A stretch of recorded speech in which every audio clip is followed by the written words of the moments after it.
Curfew लागल बा शहर मेरे गोरिया मानू कहना। कर्फ्यू लागल बा शहर मेरे गोरिया मानू कहना।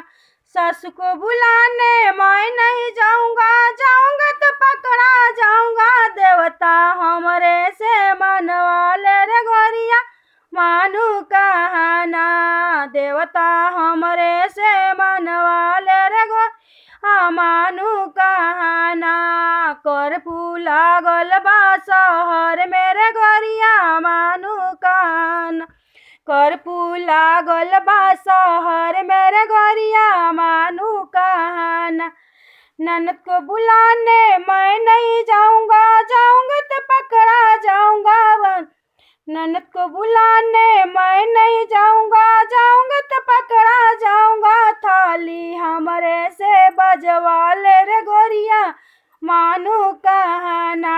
थाली हमरे से बजवा ले रे गोरिया मानू कहना। कर्फ्यू लागल बा शहर मेरे गोरिया मानू कहना। कर्फ्यू लागल बा शहर मेरे गोरिया मानू कहना।